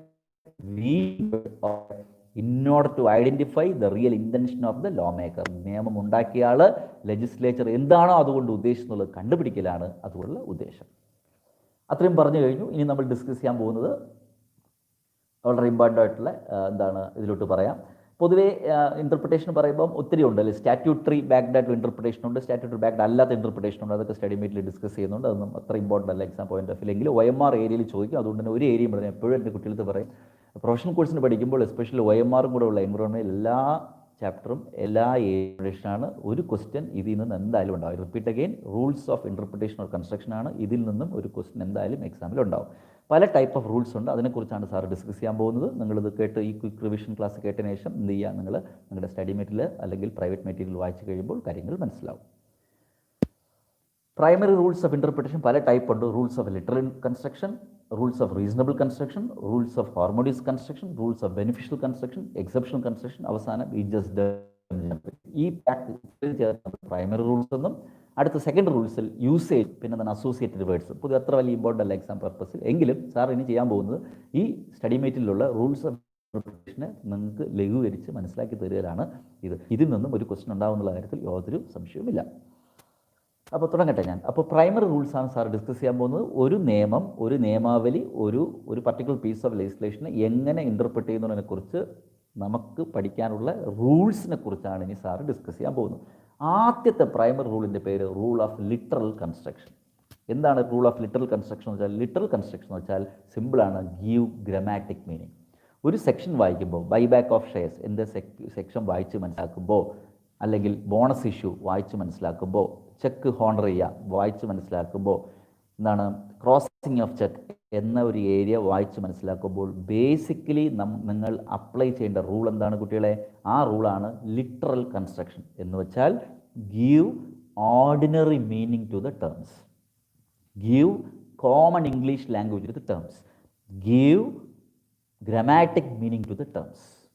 പറഞ്ഞ് മനസ്സിലായല്ലോ? അപ്പോൾ അവിടെ വലിയ ബുദ്ധിപരമായ കാര്യങ്ങൾ യൂസ് ചെയ്ത് കോംപ്ലിക്കേറ്റഡ് ചർച്ചയുടെ ഒന്നും ആവശ്യമില്ല. The thumb rule or the base rule of interpreting a statute is give literal meaning to the words. English വായിച്ചാൽ മനസ്സിലാവുമല്ലോ, അതനുസരിച്ചുള്ള ഗ്രാമാറ്റിക് മീനിങ്, ഓർഡിനറി മീനിങ്, എന്താണ് ഇംഗ്ലീഷിലെ മീനിങ്, ആ പാരഗ്രാഫ് കൊണ്ട്, ഒരു സെക്ഷൻ കൊണ്ട്, ആക്ട് കൊണ്ട് എന്താണോ ഉദ്ദേശിക്കുന്നത് വായിച്ച സാധാരണ നമ്മളൊരു പേപ്പർ വായിക്കുമ്പോൾ നമ്മൾ എന്ത് മനസ്സിലാക്കുന്നു അതുപോലെ വായിച്ച് മനസ്സിലാക്കുക, കുഞ്ഞുങ്ങളെ പോലെ. The first rule of interpretation is give literal meaning to the paragraph, literal meaning to the act, give literal meaning to the section. അത്രയേ ഉള്ളൂ. ഇതാണ് ആദ്യത്തത്. അപ്പോൾ അതിന് ഒന്നുകൊണ്ട് കേസൊക്കെ കൊണ്ട് അത്ര വലിയ ഇമ്പോർട്ടൻ്റ് അല്ല. അപ്പോൾ ഗീവ് ഇസ് നോർമൽ മീനിങ് എന്നാണ്. അതിൻ്റെ അകത്ത് ഒരു ലാറ്റിൻ ടേം പറയുന്നുണ്ട്, പറ്റിയാൽ പഠിക്കുക. അബ്സല്യൂട്ട, സെൻറ്റൻസിയ, എക്സ്പോട്രി, നോൺ ഇഡിജറ്റ് എന്ന് വെച്ച് കഴിഞ്ഞാൽ ഒരു സെൻറ്റൻസിന് അബ്സല്യൂട്ടായിട്ട് നമ്മൾ എന്ത് ചെയ്യരുത്, നമ്മൾ മെയിനായിട്ട് നോക്കേണ്ട അതിൽ നിന്നും ഉണ്ടാകുന്ന ഒരു കോമൺ മീനിങ് എടുത്താൽ മതി എന്നുള്ളത്. അതായത് ലിറ്ററലായിട്ട് മീനിങ്, ഒരു കോമൺ മാൻ മീനിങ്, ലിറ്ററലായിട്ട് ഒരു പുസ്തകം വായിച്ചാൽ മനസ്സിലാക്കുന്ന ലാഘവത്തോടുള്ള മീനിങ് മനസ്സിലാക്കിയാൽ മതി. അപ്പോൾ ആ ലാറ്റിൻ ടേം പഠിക്കാൻ സ്പെല്ലിംഗ് തെറ്റാതെ എഴുതാൻ പറ്റിയാൽ പരീക്ഷയിൽ എഴുതുക. So I M concluding this area. First rule of interpretation, rule of literal construction, which means give literal meaning, give common meaning, give English meaning, give grammatic meaning. Okay. അപ്പോൾ സാധാരണ നമ്മൾ പത്രം വായിക്കത്തില്ലേ? ഇപ്പോൾ ഞാനിപ്പോൾ ഇതിന് ഒരു നല്ലൊരു എക്സാമ്പിൾ, സാധാരണ നമ്മൾ രാവിലെ കഴിച്ച് കഴിഞ്ഞാൽ മനോരമയോ മധുരമയോ അല്ലെങ്കിൽ നിങ്ങൾ ഈ പറഞ്ഞ ഏതെങ്കിലും നിങ്ങളുടെ ഇഷ്ടമുള്ള പത്രമോ അല്ലെങ്കിൽ ഹിന്ദു പത്രവും വായിച്ച് ഒരു പാരഗ്രാഫ് വായിച്ചാൽ എന്ത് മനസ്സിലാക്കുമോ അത് മനസ്സിലാക്കാം. Don't give more type of complicated interpreting. Give basic, literal, common man meaning to that. Got it? രണ്ടാമത്തെ റൂളിൻ്റെ പേരാണ് എന്താ പറയുക, അപ്പോൾ നേരത്തെ അതിൽ പറഞ്ഞു നാച്ചുറൽ മീനിങ് കൊടുക്കുക, ഗ്രാമാറ്റിക് മീനിങ് കൊടുക്കുക, അതിനെക്കുറിച്ചൊക്കെ നമ്മൾ ഡിസ്കസ് ചെയ്ത് കഴിഞ്ഞു. വെറുതെ സമയം അവിടെ ചിലവാക്കേണ്ട ആവശ്യമില്ല. രണ്ടാമത്തെ റൂളിൻ്റെ പേര് റൂൾ ഓഫ് റീസണബിൾ കൺസ്ട്രക്ഷൻ. എന്ന് വെച്ചാൽ എല്ലാ കാര്യങ്ങളും ഇൻ്റർപ്രിറ്റ് ചെയ്യുമ്പോൾ ആദ്യത്തെ റൂളായ ലിറ്ററൽ കൺസ്ട്രക്ഷൻ വർക്കൗട്ട് ആവത്തില്ല. പ്രത്യേകിച്ച് നിങ്ങൾ പത്രം വായിക്കുന്ന ലാഘവത്തോട് കോംപ്ലിക്കേറ്റഡ് വായിക്കാൻ പറ്റുമോ? ഇല്ല. അല്ലെങ്കിൽ ഹിന്ദു പത്രത്തിലോ അല്ലെങ്കിൽ ഏതെങ്കിലും പത്രത്തിലോ ഒരു സിനിമയെക്കുറിച്ചൊരു ആർട്ടിക്കിൾ വായിക്കുന്ന അതേ ലാഘവത്തോടെ ആ ഇൻ്റർപ്രിട്ടേഷൻ സ്കില്ലോടുകൂടി can you understand a consortium agreement? Can you understand a bank agreement? Can you understand a foreign collaboration agreement? Can you understand a cross-border agreement? No. Can you understand a scheme of amalgamation? No. So here, what you have to do is, you have to come to the second rule called as rule of reasonable construction. എന്ന് വെച്ചാൽ you have to read and understand in the context. എന്താണ് sir പറഞ്ഞത്? Read and understand in the context. കോണ്ടെക്സ്റ്റിനെ base ചെയ്തിട്ട് വായിക്കണം. പറഞ്ഞ് മനസ്സിലായി? അവിടെ നമ്മൾ ലിറ്ററൽ മീനിങ് യൂസ് ചെയ്യരുത്. ഇവിടെ നമ്മൾ എന്ത് യൂസ് ചെയ്യരുത്? ഗ്രാമാറ്റിക് മീനിങ് മാത്രം യൂസ് ചെയ്യരുത്. ഇവിടെ നമ്മൾ ഇംഗ്ലീഷ് മീനിങ് മാത്രം യൂസ് ചെയ്യരുത്. ഇവിടെ കുറച്ചൊരു സെൻസിബിൾ മീനിങ് കൊടുക്കണം. ഇവിടെ കുറച്ച് സെൻസിബിൾ ആയിട്ടുള്ള മീനിങ് കൊടുക്കണം. ഇവിടെ കുറച്ച് റീസണബിൾ ആയിട്ടുള്ള മീനിങ് കൊടുക്കണം. ഇവിടെ കുറച്ച് കോണ്ടെക്സ്റ്റിൽ തിങ്ക് ചെയ്യണം. ആ കോണ്ടെക്സ്റ്റിൽ തിങ്ക് ചെയ്യണം. ഇപ്പോൾ സൂപ്പർവൈസർ, എംപ്ലോയി ഒരു അഗ്രിമെൻറ്റ് കാണും അല്ലേ? എം ഡിയും കമ്പനിയും തമ്മിലുള്ള അഗ്രിമെൻറ്റ് കാണും. എം ഡിയും കമ്പനിയും തമ്മിലുള്ള അഗ്രിമെൻറ്റ് വായിക്കുമ്പോൾ അതിൻ്റെ അത് പെർക്യൂസിസ് എന്നൊരു വാക്കുണ്ട്. പെർക്യൂസിസ് എന്ന വാക്ക് നോക്കുമ്പോൾ അതിനെ നമ്മൾ കുറച്ചുകൂടി സെൻസിബിളായിട്ട് എന്ത് ചെയ്യണം? ഇൻ്റർപ്രറ്റ് ചെയ്യണം. ശരിയല്ലേ? M D is eligible for all other എക്സ്പെൻസസിനെ നമ്മൾ കുറച്ചുകൂടി സെൻസിബിളായിട്ട് ചെയ്യുക. അപ്പോൾ ചുരുക്കി പറഞ്ഞാൽ the second rule of interpretation is don't basically rely only on the literal construction. You have to go further and that is called reasonable construction. Give a reasonable meaning, give a context based meaning, give a sensible meaning. ഇതിനെയാണ് നമ്മൾ എന്ത് ഉദ്ദേശിക്കുന്നത്? ഇതാണ് അല്ലേ? അപ്പോൾ പൊതുവെ അഗ്രിമെൻറ്റ്സിൽ employee എന്നൊക്കെ പറയുമ്പോൾ അവിടെ പാസ്റ്റ് എംപ്ലോയർ ഉണ്ടാവും, പ്രീവിയസ് എംപ്ലോയർ ഉണ്ടാവും, അതേപോലെ പാസ്റ്റ് എംപ്ലോയി ഉണ്ടാവും. അപ്പോൾ ചുരുക്കി പറഞ്ഞാൽ ഒരു വാക്കിനെ കുറച്ചുകൂടി കോണ്ടെക്സ്റ്റിൽ തിങ്ക് ചെയ്യും, കുറച്ചുകൂടി ബുദ്ധിപരമായിട്ടും സെൻസിബിളായിട്ട് ഇൻ്റർപ്രിറ്റ് ചെയ്യുന്നതിനാണ് നമ്മൾ എന്ന് പറയുന്നത് rule of reasonable construction. Okay. ഇനി അതിനെക്കുറിച്ച് എക്സാമ്പിൾസ് കൊണ്ട് നോക്കിക്കൊള്ളുക. മൂന്നാമത്തെ വളരെ ഫേമസ് റൂളാണ് റൂൾ ഓഫ് ഹാർമോണിയസ് കൺസ്ട്രക്ഷൻ. എന്താണ് റൂൾ ഓഫ് ഹാർമോണിയസ് കൺസ്ട്രക്ഷൻ? എന്താണ് ഈ റൂൾ കൊണ്ട് ഉദ്ദേശിക്കുന്നത്? When you have a two compliances, രണ്ട് സെറ്റ് ഓഫ് ലോ ഉണ്ട് അല്ലെങ്കിൽ രണ്ട് സെക്ഷൻ ഉണ്ട്, which is little bit contrary to the both. അതായത് ഒരു സെക്ഷനിൽ ഒരെണ്ണം പറഞ്ഞിട്ടുണ്ട്, മറ്റൊരു സെക്ഷനിൽ വേറെയാണ് പറഞ്ഞിരിക്കുന്നത്. ഈ രണ്ട് സെക്ഷനും കൂടെ കൂട്ടി വായിക്കുമ്പോൾ നമുക്കൊരു കൺഫ്യൂഷൻ ഉണ്ടാവുകയാണെങ്കിൽ, ഒരു ഇൻ്റർപ്രിട്ടേഷൻ ബുദ്ധിമുട്ടുണ്ടാവണമെന്നുണ്ടെങ്കിൽ, then you have to interpret that in such a way both the law is complied with. അതാണ് ഹാർമോണിയസ് എന്ന് പറയുന്നത്. ഹാർമോണിയസ് എന്ന് വെച്ചാൽ അടി കൂടാതെ, രണ്ട് ലോയും തമ്മിൽ പ്രശ്നം വരാത്ത രീതിയിൽ, രണ്ട് ലോയും തമ്മിൽ കോൺഫ്ലിക്റ്റ് വരാത്ത രീതിയിൽ നിങ്ങൾ ഇൻ്റർപ്രിറ്റ് ചെയ്യണം. ഞാനൊരു ചുമ്മാ ഒരു ഉദാഹരണം പറയാം. ഫോർ എക്സാമ്പിൾ, അന്ന് റെഫറൻസിനല്ല എങ്കിൽ പോലും നിങ്ങളെ പറഞ്ഞ് മനസ്സിലാക്കാൻ വേണ്ടി, നിങ്ങൾക്കറിയാലോ ഒരു ലിസ്റ്റഡ് കമ്പനിയെ സംബന്ധിച്ചുള്ള രണ്ട് നിയമങ്ങളുണ്ട് അവർക്ക്. ഒന്ന് കമ്പനി ലോയും കംപ്ലൈ ചെയ്യണം, സെബി നിയമവും കംപ്ലൈ ചെയ്യണം. അതുകൊണ്ടാണല്ലോ നമ്മൾ ലിസ്റ്റഡ് കമ്പനി എന്ന് പറയുന്നത്. ലിസ്റ്റഡ് കമ്പനി എന്ന് പറയുമ്പോൾ they have to comply with the companies act and they also should have to comply with the SEBI law also. ഉദാഹരണം പറഞ്ഞാൽ സെബിയിൽ പറഞ്ഞിട്ടുണ്ട് ഒരു ഡോക്യുമെൻറ്റ് 60 ദിവസത്തിനകത്ത് ഫയൽ ചെയ്യണം. Repeat again, if SEBI law for example says that a document should be filed within 60 days. അതേ provision corresponding companies ആക്ടിൽ പറയുന്നുണ്ട്. ഒരു ഉദാഹരണം പറയുന്നുണ്ടെങ്കിൽ it should be filed within 30 days എന്ന് പറയുന്നു വയ്ക്കാം. അല്ലെങ്കിൽ നിങ്ങൾക്ക് ഇപ്പോൾ വേണമെങ്കിൽ നമുക്ക് തിരിച്ചെടുക്കാം, കുറച്ചുകൂടി സ്ട്രിക്റ്റ് ആയിട്ട് പറയാം. SEBI act says a document is to be filed within 30 days. The same provision corresponding to the Companies Act says the document is to be filed within 60 days. ഞാൻ ഒന്നുകൂടി പറയാം. ഒരു ലിസ്റ്റഡ് കമ്പനി സംബന്ധിച്ചോളം സെബി നിയമത്തിൽ ഒരു ഡോക്യുമെൻറ്റ് 30 ദിവസം ഫയൽ ചെയ്യുമെന്ന് പറയുന്നുണ്ട്. എന്നാൽ അതേ പ്രൊവിഷനെ സംബന്ധിച്ചോളം കമ്പനീസ് ആക്ടിൽ പറഞ്ഞിട്ടുണ്ട് 60 ദിവസത്തിനകത്ത് ഫയൽ ചെയ്താൽ മതി. ഞാനൊരു ഉദാഹരണം ചോദിക്കട്ടെ, ഇതിൽ ഏത് ദിവസം ഫയൽ ചെയ്താൽ രണ്ട് ലോയും കംപ്ലൈയും, കമ്പനീസ് ആക്ടും കംപ്ലൈയും സെബിയും കംപ്ലൈയും? ഒന്നിട്ട് ആലോചിച്ച് നോക്കിയേ, ഒന്നിട്ട് പറഞ്ഞിട്ടെ. സെബി ലോയിൽ പറഞ്ഞിട്ടുണ്ട് ഒരു ഡോക്യുമെൻറ്റ് 30 ദിവസത്തിനകത്ത് ഫയൽ ചെയ്യണം. അതേ ഡോക്യുമെൻറ്റ് കമ്പനീസ് ആക്ട് പറഞ്ഞിട്ടുണ്ട് 60 ദിവസത്തിനകത്ത് ഫയൽ ചെയ്യണം. എന്ന് ഫയൽ ചെയ്താൽ കമ്പനീസ് ആക്റ്റും സെബി നിയമവും രണ്ട് നിയമവും കംപ്ലൈയും 30 ദിവസത്തിനകത്ത് ഫയൽ ചെയ്താൽ മതി. ഉദാഹരണം പറഞ്ഞിട്ടുണ്ടെങ്കിൽ 28ാമത്തെ ദിവസം നിങ്ങൾ ആ ഡോക്യുമെൻറ്റ് ഫയൽ ചെയ്താൽ you will comply with SEBI law and you will also comply with companies act. ഇതിനെയാണ് നമ്മളതെന്ന് പറയുന്നത് ഹാർമോണിയസ് കൺസ്ട്രക്ഷൻ എന്ന് പറയുന്നത്. മനസ്സിലായില്ല? അപ്പോൾ എന്താണ് ഹാർമോണിയസ് കൺസ്ട്രക്ഷൻ? ഒന്നിൽ കൂടുതൽ ഇൻ്റർപ്രിട്ടേഷൻ ഉണ്ടാകുമ്പോൾ, ഒന്നിൽ കൂടുതൽ പ്രൊവിഷൻ ഉണ്ടാകുമ്പോൾ, ഒന്നിൽ കൂടുതൽ നിയമം കോൺഫ്ലിക്റ്റ് ചെയ്യുമ്പോൾ എങ്ങനെ നിങ്ങൾ ഇൻ്റർപ്രിറ്റ് ചെയ്യണം? You have to interpret in such a way you are giving effect to the both the provisions. കുറച്ചുകൂടി ഒരു സബ്ജക്റ്റ് ബേസ്ഡ് ഒരു ഉദാഹരണം പറയട്ടെ സാറ്. സെക്ഷൻ 96. എന്താണ് സെക്ഷൻ 96 കമ്പനീസ് ആക്ടിലെ? കമ്പനീസ് ആക്ടിലെ 96 എന്ന് പറയുന്നത് ഏജ് നടത്തുന്നതിനെ കുറിച്ചാണ് പറഞ്ഞത്. ആ ഏജ് നടത്തുന്ന പ്രൊവിഷൻ നിങ്ങൾക്കറിയാം. ഡ്യൂ ഡേറ്റ് ഓഫ് ഏജ് രണ്ട് കാര്യങ്ങൾ പറയുന്നുണ്ട്. ഒരു ക്ലോസിൽ പറയുന്നുണ്ട് അക്കൗണ്ടിങ് ഇയർ ക്ലോസ് ചെയ്താൽ 6 മാസത്തിനകത്ത് ഏജിയം നടത്തണം, അല്ലേ? മറ്റൊരു ക്ലോസിൽ പറയുന്നുണ്ട് എന്നാൽ കഴിഞ്ഞ ഏജിയമും ഈ ഏജിയമും തമ്മിൽ 15 മാസം കൂടാൻ പാടില്ല. സോ ഒരു സംഭവം ചെയ്യാൻ, ഒരു ഏജിയം നടത്താൻ രണ്ട് ലോ ഉണ്ട്. ഒന്ന്, ഒരു അക്കൗണ്ടിങ് ക്ലോസ് ചെയ്താൽ 6 മാസത്തിനകത്ത് ഏജിയം നടത്തിയിരിക്കണം. രണ്ടാമത്തെ ലോ പറയുന്നു കഴിഞ്ഞ ഏജിയമും ഈ ഏജിയം തമ്മിൽ 15 മാസത്തിന് മുകളിൽ കൂടാനും പാടില്ല. അപ്പോൾ കണ്ടോ, there are 2 laws conflicting. So what you have to do, whichever is earlier ഡേറ്റിൽ, ഈ രണ്ട് ഡേറ്റിൻ്റെയും അക്കൗണ്ടിങ് ക്ലോസ് ചെയ്ത് 6 മാസമോ അല്ലെങ്കിൽ കഴിഞ്ഞ ഏജും നടന്ന് 15 മാസമോ, ആ ഡേറ്റ്, ഈ രണ്ട് ഡേറ്റിൽ നിന്നും വിച്ച് എവർ ഇസ് ഏർലിയർ ഡേറ്റിൽ നിങ്ങൾ ഏജിയം നടത്തിയാൽ you will be able to comply with both the provisions. ഇതിനെയാണ് നമ്മൾ ഇങ്ങനെ ഇൻ്റർപ്രിറ്റ് ചെയ്യുന്നതിനെ നമ്മൾ എന്തെന്ന് പറയുന്നത് കുട്ടികളെ? ഇതിനെയാണ് നമ്മൾ എന്തെന്ന് പറയുന്നത്? ഇൻ്റർപ്രിട്ടേഷൻ റൂൾ ഓഫ് ഹാർമോണിയസ്, അല്ലെങ്കിൽ കുറച്ച് സിമ്പിളായിട്ട് പറഞ്ഞാൽ rule of harmonious construction. Harmonious എന്ന് വെച്ചാൽ പിണക്കം കൂടാതെ രണ്ട് നിയമത്തിനെയും പിണങ്ങാത്ത രീതിയിൽ ഇൻ്റർപ്രിറ്റ് ചെയ്യുക. മനസ്സിലായല്ലോ? ഈ സെക്ഷൻ 96ൻ്റെ എക്സാമ്പിൾ ഓർമ്മിച്ച് വയ്ക്കുക കേട്ടോ, ഡ്യൂ ഡേറ്റ് ഓഫ് ഏജിയം. ഇനി സാറ് ഡിസ്കസ് ചെയ്യാൻ പോകുന്നത് അടുത്ത ലോ എന്താണ്? റൂൾ ഓഫ് ബെനിഫിഷ്യൽ കൺസ്ട്രക്ഷൻ എന്നാണ് എന്നെ പറയുന്നത്. അതിനെ നമ്മൾ ഹെയ്ഡൻ റൂൾ എന്നാണ്. ഹെയ്ഡൻ ആണത് കണ്ടുപിടിച്ചത്, അതുകൊണ്ട് തന്നെ അദ്ദേഹത്തിൻ്റെ പേരിലാണ് അറിയപ്പെടുന്നത്. അതിനൊരു കേസുണ്ട്, ഹെയ്ഡൻ റൂൾ. 1584 ഇൻ്റർപ്രിട്ടേഷനാണ് ഇതിൻ്റെ ഹെയ്ഡൻ റൂൾ എന്ന് അറിയപ്പെടുന്നത്. ഈ റൂളിൻ്റെ പേര് ബെനിഫിഷ്യൽ കൺസ്ട്രക്ഷൻ. ഈ റൂള് പൊതുവേ യൂസ് ചെയ്യുന്ന അമെൻമെൻറ്റ്സ് ഉണ്ടാകുമ്പോഴോ പുതിയൊരു ലോ വരുമ്പോഴോ ആണ് വരുന്നത്. എങ്ങനെയാണ്? ഒരു ലോയിൽ ഒരു അമെൻമെൻറ്റ് ഉണ്ടാകുമ്പോഴോ ഇൻസർഷൻ ഉണ്ടാകുമ്പോഴോ അല്ലെങ്കിൽ പുതിയൊരു നിയമം കൊണ്ടുവരുമ്പോഴാണ് പൊതുവേ നമ്മൾ ഹെയ്ഡൻ റൂൾ, അതായത് ബെനിഫിഷ്യൽ കൺസ്ട്രക്ഷൻ കൊണ്ടുവരുന്നത്. ഈ റൂൾ എന്താണ് പറയുന്നത്? ഒരു പുതിയ നിയമം വരുന്നു. ഫോർ എക്സാമ്പിൾ, നമുക്കെന്താണ് വാഹനങ്ങളുടെ റെഗുലേറ്റ് ചെയ്യാനായിട്ട് പുതിയൊരു നിയമം ഉണ്ടാകുമെന്ന് വയ്ക്കുക, അല്ലെ? എമിഷനെ കുറിച്ച്. അല്ലെങ്കിൽ ഇപ്പോൾ മീഡിയയെ റെഗുലേറ്റ് ചെയ്യാനായിട്ട് പുതിയൊരു നിയമം വരുന്നു വയ്ക്കുക. അല്ലെങ്കിൽ നമുക്ക് കുറച്ചൊരു ഉദാഹരണം പറയാം. ഇപ്പോൾ GST, goods and service tax act വന്നു, അതൊരു പുതിയ നിയമം. ഈ നിയമത്തിന് ഇൻ്റർപ്രിറ്റ് ചെയ്യുമ്പോൾ ബേസിക്കായിട്ട് നിങ്ങൾ ഒരു ഇൻ്റർപ്രിറ്റേഷൻ ടൂൾ യൂസ് ചെയ്യാൻ പറയുന്നുണ്ട്. അതിനെയാണ് നമ്മൾ റൂൾ ഓഫ് ബെനിഫിഷ്യൽ കൺസ്ട്രക്ഷൻ. എന്താണ് ഈ നിയമം പറയുന്നത്? ഈ റൂള് പറയുന്നത് 4 ചോദ്യങ്ങളാണ്. It ask 4 questions. 1, what was the law before? നേരത്തെ ഉണ്ടായിരുന്ന നിയമം എന്താണ്? Second 1, what was the mischief in that? അതിലെ കുറവെന്താണ്? Third 1, what is the remedy? അതിന് നിങ്ങൾ എന്ത് പുതിയ റെമഡി കൊണ്ടുവന്നു? 4, what was the reason for the remedy? അപ്പോൾ ഒന്നുകൂടി പറയാം. Heydon ask 4 questions. 1, what was the error law? 2, what was the mischief in that law? 3, what is the remedy you had boat? And 4th 1, what is the reason or what is the benefit U obtained? നമ്മൾ example എടുക്കട്ടെ, G S ടിയുടെ case, G S T കൊണ്ടുവന്നതിന് ഈ റൂളിൽ apply ചെയ്യട്ടെ. Question number 1. What was the earlier law? We have multiple taxation. We have Centralized Sales Act 1944. We have Central Sales Tax Act 1956. കണ്ടോ, multiple law. What was the mischief? അതിലെ കുറവെന്താണ്? Multiple taxation, cascading effect, complexity, multiple legislation. ശരിയല്ലേ? ഇപ്പോൾ G S T വന്നപ്പോൾ 1 ലെജിസ്ലേഷനായി. അപ്പോൾ അതിൻ്റെ mischief കണ്ടെത്തി അല്ലേ. തേർഡ് പോയിന്റ് എന്താണ്? What was the remedy? We introduced a new law, 1 point taxation. We introduced a composite taxation law.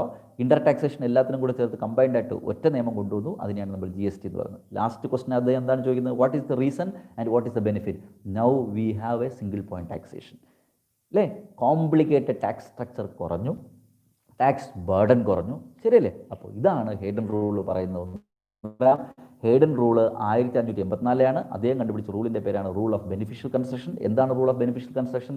Rule of beneficial construction is basically used when A new amendment is introduced or A new law is been introduced. എന്താണ് അതിൽ പറഞ്ഞിരിക്കുന്നത്? He ask 4 question. നിങ്ങൾ പരീക്ഷയ്ക്ക് 4 question പോലെ എഴുതണം. എന്താണ്? What was the error law? What was the mischief? അതിൽ കുറവെന്തായിരുന്നു? What was the remedy? അതിന് നിങ്ങൾ എന്ത് ചെയ്തു? 4 what is the reason and what is the benefit you got. ഇങ്ങനെ നിങ്ങൾ അനലൈസ് ചെയ്യുന്നുണ്ടെങ്കിൽ ഒരു പുതിയൊരു നിയമം വരുമ്പോഴോ അല്ലെങ്കിൽ ഈ പറഞ്ഞ ഒരു അമെൻമെൻറ്റ് ഉണ്ടാകുമ്പോഴോ ആ പുതിയ നിയമത്തിന്, ഞാനിപ്പോൾ ജി എസ് ടിയുടെ എക്സാമ്പിൾ പറഞ്ഞ പോലെ, ആ പുതിയ നിയമത്തിനോ പുതിയ കാര്യത്തിനെയോ കുറച്ചൊരു ബെറ്ററായിട്ട് നമുക്ക് ഇൻ്റർപ്രിറ്റ് ചെയ്യാൻ പറ്റുമെന്നാണ് ഈ റൂൾ പറയുന്നത്. അപ്പോൾ ഈ റൂളിനെ ഒരു പഞ്ച് ലൈൻ പറയുന്നുണ്ടെങ്കിൽ ഈ റൂളിൽ ഒരു പഞ്ച് ലൈൻ ഉണ്ട്. അതായത് സിമ്പിളാണ്: suppress the mischief and advance the remedy. എന്നിട്ട് പറയാം എന്താണ് suppress the mischief and advance the remedy എന്ന് വെച്ചാൽ പഴയ നിയമത്തിലുണ്ടായിരുന്ന മിസ്ചീഫ് എന്താണെന്നുള്ളതിന് മാറ്റിവെച്ച്, അതിൻ്റെ കുറവുകളെ മാറ്റിവെച്ച്, പുതിയ നിയമത്തിലുണ്ടാകുന്ന ബെനിഫിറ്റ് എന്താണെന്നതിനെക്കുറിച്ച് ആലോചിച്ച് കഴിഞ്ഞാൽ ഈ നിയമത്തിന്, ഈ പുതിയ നിയമത്തിന്, ഈ ഇൻ്റർപ്രിട്ടേഷന്, ഈ പറയുന്ന അമെൻമെൻറ്റിനെ കുറച്ചുകൂടി നമുക്ക് മനസ്സിലാക്കാൻ പറ്റും. ഒന്നുകൂടി പറയാം. ആ പഞ്ചിലൈൻ എന്താണ്? Suppress the mischief and advance the remedy. ആ പഴയ നിയമത്തിലുണ്ടായിരുന്ന കുറവുകളെ മാറ്റി നിർത്തി പുതിയ നിയമത്തിലുണ്ടായ അഡ്വാൻറ്റേജ് എന്താണെന്ന് ചിന്തിക്കൂ. ഇതിനെയാണ് നമ്മൾ ഹെയ്ഡൻ റൂൾ എന്ന് പറയുന്നത്. ചില കാര്യങ്ങളെക്കുറിച്ചൊന്ന് വായിച്ചു വിട്ടാൽ മതി. ഹെയ്ഡൻ റൂൾ പറയുമ്പോൾ എപ്പോഴും പഠിക്കേണ്ട ഒരു കേസ് ലോ ഉണ്ട്. ഹെയ്ഡൻ റൂളിൻ്റെ വർഷം അറിയാലോ അല്ലേ, 1584. എങ്കിലും ഇവിടെ ഒരു കേസുണ്ട്, commissioner of income tax versus Sodradevi, 1957, supreme കോടതി 832. ഈ കേസ് നല്ലതാണ്. ഇതിൽ പറയുന്നുണ്ട് എന്താണ്? Supreme court has stated that Heydon rule is applicable only when words used are ambiguous and reasonably capable of more than 1 meaning. അതായത് ഹെയ്ഡൻ റൂൾ എല്ലാ കാര്യങ്ങളും കയറി അപ്ലൈ ചെയ്യണ്ട. എന്താണ്? ഇന്നെന്തായിരുന്നു ഭക്ഷണം? ഇതാണ്. ഇന്നലെ എന്തായിരുന്നു ഭക്ഷണം? അതിലെന്തായിരുന്നു കുറവ്? അതിന് ഇന്ന് പുതിയ നമ്മൾ എന്ത് ചെയ്തു? ഇങ്ങനെ നിങ്ങൾ എല്ലാ കാര്യങ്ങൾക്കും ഹെയ്ഡൻ റൂൾ അപ്ലൈ ചെയ്യരുത്. Heydon rule should be applied only when there is ambiguity, confusion, ഒന്നിനു മുകളിൽ ഇൻ്റർപ്രിട്ടേഷൻ. നേരത്തെ പറഞ്ഞില്ലേ അല്ലേ, മൾട്ടിപ്പിൾ ഇൻ്റർപ്രിട്ടേഷൻ വരുന്നു, ഒരു അമെൻമെൻറ്റ് വരുന്നു, അതിൽ ആപ്പയുടെ കൺഫ്യൂഷൻ, അതിന് ഇൻ്റർപ്രിറ്റ് ചെയ്യാൻ മനസ്സിലാക്കാൻ ബുദ്ധിമുട്ടിരിക്കുന്നു. അപ്പോൾ മൾട്ടിപ്പിൾ ഇൻ്റർപ്രിട്ടേഷനും ആംബിഗ്വിറ്റി ഉണ്ടാകുമ്പോൾ മാത്രമേ ഹെയ്ഡൻ റൂൾ യൂസ് ചെയ്യാൻ പാടുള്ളൂ. ഹോണറബിൾ സുപ്രീം കോടതി commissioner of income tax versus Sodradevi കേസിൽ 1957 സുപ്രീം കോടതി 832 കേസിൽ പറഞ്ഞിട്ടുണ്ട്. അതൊന്ന് റെഫർ ചെയ്ത് പഠിക്കുന്നത് തെറ്റില്ല. അപ്പോൾ അതൊക്കെ പറഞ്ഞു. ഇനി ബാക്കിയുള്ള ഒരുപാട് കാര്യങ്ങളൊന്നും ഞാൻ ഡിസ്കസ് ചെയ്യാൻ ആഗ്രഹിക്കുന്നില്ല. ഇനി നമുക്ക് ഏറ്റവും ഇമ്പോർട്ടൻ്റ് ആയിട്ട് പഠിക്കേണ്ട ഒരു ഇതിലോട്ട് ഞങ്ങൾ പോവാം. അപ്പോൾ നിങ്ങൾക്ക് കുറച്ച് കണ്ടോട്ടു. ഏറ്റവും ഇമ്പോർട്ടൻ്റ് ആയിട്ട് എക്സാമിന് ചോദിക്കാൻ പറ്റിയൊരു ഏരിയയാണ് റൂൾ ഓഫ് ഇജസ്ഡം ജനറീസ്. എന്താണ് ആ വാക്ക്? Rule of ejusdem generis. Spelling ഒക്കെ നോക്കി വേണം പഠിക്കാനുണ്ട്. എന്താണ് റൂൾ ഓഫ് ഇജസ്ഡം ജനറീസ് എന്ന് ഞാൻ സിമ്പിളായിട്ട് പറഞ്ഞുതരാം. കേട്ടോ. Pen, pencil, scale and such other item എന്നാണ് ഒരു ആക്റ്റിൽ എഴുതിയിട്ടുള്ളത്, ഒരു പ്രൊവിഷനിൽ എഴുതിയിട്ടുള്ളത്, ഒരു പർട്ടിക്കുലർ സെക്ഷനിൽ എഴുതിയിട്ടുള്ളത്. എന്താണ്? Pen, pencil, scale and such other item. ഈ സച്ച് അതർ ഐറ്റത്തിൽ എന്തൊക്കെ വരും? പറയൂ. ഈ സച്ച് അതർ ഐറ്റത്തിൽ സ്റ്റേഷനറി ഐറ്റംസ് മാത്രമേ വരൂ. സ്കൂൾ സ്റ്റേഷനറി അല്ലെങ്കിൽ ചിൽഡ്രൻ സ്റ്റേഷനറി ഐറ്റംസ് മാത്രമേ വരത്തുള്ളൂ. എന്തുകൊണ്ടാണ് അങ്ങനെ വരാൻ കാര്യം? പറയൂ, എന്തുകൊണ്ടാണ് അങ്ങനെ വരാൻ കാര്യം? ഒരു സിനിമ എക്സാമ്പിൾ പറയട്ടെ അല്ലേ. Mohanlal, Mammootty, Suresh Gopi and such other actors എന്ന് പറഞ്ഞു കഴിഞ്ഞാൽ മലയാളം ഇൻഡസ്ട്രീസിലെ ആക്ടേഴ്സിനെ കുറിച്ചാണ് സാറ് പറയുന്നത്. അപ്പോൾ എന്താണ് ഇതിൻ്റെ ഈ 2 എക്സാമ്പിളിൽ നിന്ന് നിങ്ങൾ മനസ്സിലാക്കിയത്? When specific words are followed by a general word, group of words, then this general word should be interpreted in the context of the specific word. എന്നൊരു പറയാം. Pen, pencil, scale and such other item. Such other ഐറ്റത്തിൽ stationery items മാത്രമേ വരൂ. കാരണം എന്താണ്? തൊട്ട് മുമ്പ് use ചെയ്തിരിക്കുന്ന സ്പെസിഫിക് വേർഡ്സ് എല്ലാം ഒരു ഗ്രൂപ്പിൽ പെടുന്നതാണ്. എന്താണ് ആ ഗ്രൂപ്പ്? സ്കൂൾ സ്റ്റേഷനറി അല്ലേ. അപ്പോൾ ഒന്നുകൂടി പറയാം. What is this rule of ejusdem generis? Generis എന്ന് വെച്ചാൽ ഒരേ ജീൻസിൽ പെടുന്നത്. എന്താണ് rule of ejusdem generis? Rule of ejusdem generis means when in an act or a piece of legislation or a document specific words are followed by general words, then this general word should be interpreted in the context of the specific words. മനസ്സിലായോ? അപ്പോൾ ഇത്രയേ ഉള്ളൂ. അപ്പോൾ ആ area ആവശ്യത്തിന് ഒരു 5 rule sir പറഞ്ഞു കഴിഞ്ഞു. അത് വളരെ ഇമ്പോർട്ടൻ്റ് ആയിട്ട് നല്ല രീതിയിൽ പഠിക്കുക. അപ്പോൾ ഇനി സ്റ്റഡി മെറ്റീരിയൽ നല്ലൊന്ന് വായിച്ചു കഴിയുമ്പോൾ കാര്യങ്ങൾ ഉഷാറാവും കേട്ടോ. അപ്പോൾ അതൊക്കെ നോക്കുക. സെക്കൻഡ് റൂൾ പൊതുവെ എക്സാം പർപ്പസിന് ഇമ്പോർട്ടൻ്റ് അല്ല, എങ്കിലും യൂസേജ് അതിനെക്കുറിച്ച് ജസ്റ്റ് വായിച്ചു വിടുക. പിന്നെ അതേപോലെ തന്നെയാണ് കോമൺ സെൻസ് നോളജ്, അതൊക്കെക്കുറിച്ച് ജസ്റ്റ് വായിച്ചു വിട്ടാൽ മതി, അത്ര ഇമ്പോർട്ടൻ്റ് അല്ല. ഓക്കെ, അപ്പോൾ നമ്മളിപ്പോൾ 25 മിനിറ്റായിട്ട് ക്ലാസ് നടത്തിക്കൊണ്ടിരിക്കുകയാണ്. ഇനി കുട്ടികളെ നമുക്ക് പോകാൻ പോകുന്നത് അവസാനം ഈ ചാപ്റ്ററിൽ വളരെ ഇമ്പോർട്ടൻ്റ് ആയിട്ടുള്ള മറ്റൊരു ഏരിയ ഉണ്ട്. ആ ഏരിയയെക്കുറിച്ച് നമ്മൾ ചർച്ച ചെയ്യാൻ പോകുന്നത്. അതിനെയാണ് നമ്മൾ ഇത്രയും നേരം പറഞ്ഞത് എന്താണ്? റൂൾസ് ഓഫ് ഇൻ്റർപ്രിട്ടേഷനാണ്. ഇനി സാറ് പറയാൻ പോകുന്നത് എയ്ഡ്സ് ഓഫ് ഇൻ്റർപ്രിട്ടേഷൻ. എയ്ഡ്സ് എന്ന് വെച്ചാൽ സഹായമായിട്ട് കിട്ടുന്ന കാര്യങ്ങൾ, ടൂൾസ് അല്ലേ. സഹായമായിട്ട് കിട്ടുന്നതിനെയാണ് നമ്മളിവിടെ എയ്ഡ്സ് കൊണ്ട് ഉദ്ദേശിച്ചിരിക്കുന്നത്. അതിന് രണ്ടായിട്ട് തിരിച്ചിട്ടുണ്ട്, ഇൻറ്റേർണൽ എയ്ഡ്സും എക്സ്റ്റേണൽ എയ്ഡ്സും. എന്താണ് കുട്ടികളെ internal എയ്ഡ്സും external എയ്ഡ്സും?